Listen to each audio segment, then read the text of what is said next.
అందరికీ నమస్కారం. నా పేరు రఘురామ్ రెడ్డి. సర్జికల్ ఆంకాలజిస్ట్‌గా పనిచేస్తున్నాను. ఈ వీడియోలో నోటి మరియు గొంతు క్యాన్సర్‌కి సంబంధించి మాట్లాడుకుందాం. మన భారతదేశంలో ఈ నోటి మరియు గొంతు క్యాన్సర్‌లు కామన్‌గా చూస్తున్నాము. లక్షలో 50 మంది ఈ క్యాన్సర్ల బారిన పడుతున్నారు. ఆడవారి కంటే మగవారు ఎక్కువగా ఈ వ్యాధి బారిన పడుతున్నారు. ఏ క్యాన్సర్లు నోటి మరియు గొంతు క్యాన్సర్‌లుగా పరిగణించబడతాయి? నోటి క్యాన్సర్లలో నాలుక క్యాన్సర్, అలాగే దవడ క్యాన్సర్ అని నోటి క్యాన్సర్లుగా పరిగణించబడతాయి. గొంతు క్యాన్సర్లు అనగా ఫారింజల్ క్యాన్సర్లు, స్వరపేటికకు సంబంధించిన క్యాన్సర్లు, లాలాజలం ఉత్పత్తి చెందే గ్రంథి నుంచి వచ్చే క్యాన్సర్లు అనగా సలైవరీ గ్లాండ్ ట్యూమర్స్ అంటాము. అలాగే థైరాయిడ్ క్యాన్సర్, ఇవన్నీ నోటి మరియు గొంతు క్యాన్సర్లుగా పరిగణించబడతాయి. ఈ క్యాన్సర్లకు కారణాలు ఏంటి? మద్యపానం, ధూమపానం, పాన్ గుట్కా నమలడం, వైరల్ ఇన్ఫెక్షన్లు, హ్యూమన్ పాపిలోమా వైరస్ ఇన్ఫెక్షన్, అలాగే బాడీలో విటమిన్ డెఫిషియన్సీ, ఇంకా వ్యాధి నిరోధక శక్తి తగ్గడం, ఇవన్నీ కారణాలు. ఈ క్యాన్సర్ల లక్షణాలు ఏంటి? నోటిలో పుండ్లు లేదా గడ్డలు, వదులుగా ఉన్న దంతాలు, చిగురుల నుంచి రక్తం రావడం, గొంతులో గడ్డలు, పుండ్లు నొప్పి ఉండడం, ఆ నొప్పి చెవులకు పాకడం.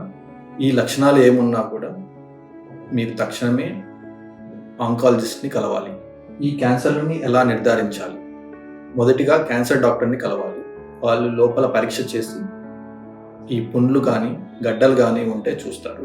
ఎక్కడ ఉన్నాయో చూసి దాన్ని బట్టి ముక్క పరీక్ష చేసి హిస్టోపెథాలజీకి పంపిస్తారు.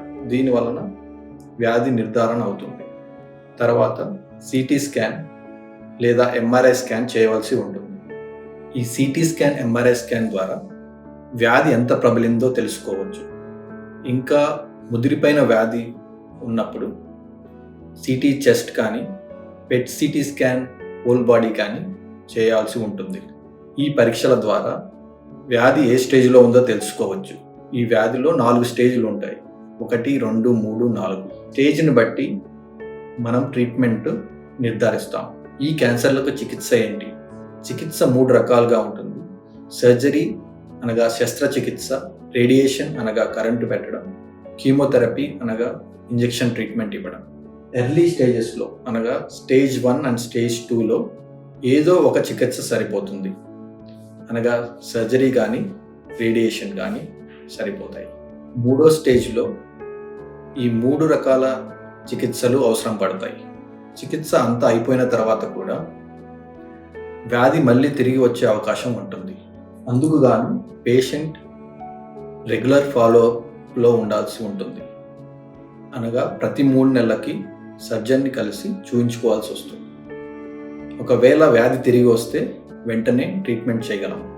ఈ నోటి మరియు గొంతు క్యాన్సర్లకు సంబంధించి సమస్యలతో మీరు బాధపడుతూ ఉంటే నన్ను సంప్రదించగలరు.